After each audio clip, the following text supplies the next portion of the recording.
જિંદગીમાં રોજે રોજ નવું નવું ઉમેરવાની જે કશમકશ છે, ભાગાદોડી છે, એના કરતાં હું તો કહું છું કે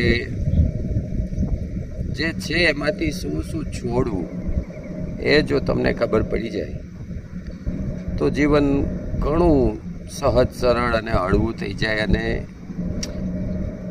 ઘણું ખુશ રહી શકાય. મોટા ભાગે આપણે જરૂરિયાત કરતાં વધારે લઈને ચાલીએ છીએ અને જિંદગીની આ સફરમાં આટલું બધું વજન લઈ અને તમે આ સફરને માણી ના શકો.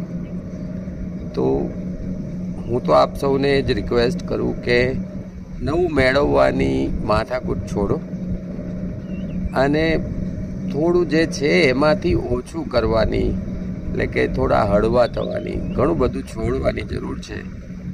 એ છોડો. તમને ખ્યાલ છે ને કે એક પથ્થરમાં મૂર્તિ હોય જ છે, માત્ર ને માત્ર ઉપરથી શું કરવામાં આવે છે, વધારાનું બધું કાઢી નાખવામાં આવે એટલે એ ભગવાન બની જાય છે, મૂર્તિ બની જાય છે, લોકો એને પગે લાગે છે. એમ આપણા જીવનમાં પણ કંઈ નવું ઉમેરવાની જરૂર નથી. આપણે જે છીએ બેસ્ટ છીએ. હા, થોડું જે છોડવા જેવું છે એ છોડો એટલે પછી જો મજા આવી જીવવાની. માણવા લાયક છે જિંદગી, માણો, આનંદ કરો. કશું સાથે નથી લઈ જવાના, બધાને ખબર છે. તો પછી ભેગું કેટલું કરીશું યાર, છોડો ને.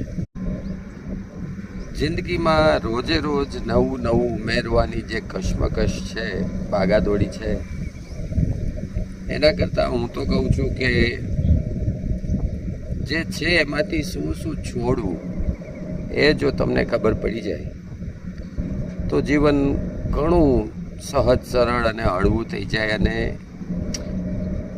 ઘણું ખુશ રહી શકાય. મોટા ભાગે આપણે જરૂરિયાત કરતાં વધારે લઈને ચાલીએ છીએ અને જિંદગીની આ સફરમાં આટલું બધું વજન લઈ અને તમે આ સફરને માણી ના શકો. તો હું તો આપ સૌને જ રિક્વેસ્ટ કરું કે નવું મેળવવાની માથાકૂટ છોડો અને થોડું જે છે એમાંથી ઓછું કરવાની, એટલે કે થોડા હળવા થવાની, ઘણું બધું છોડવાની જરૂર છે. એ છોડો. તમને ખ્યાલ છે ને કે એક પથ્થરમાં મૂર્તિ હોય જ છે, માત્ર ને માત્ર ઉપરથી શું કરવામાં આવે છે, વધારા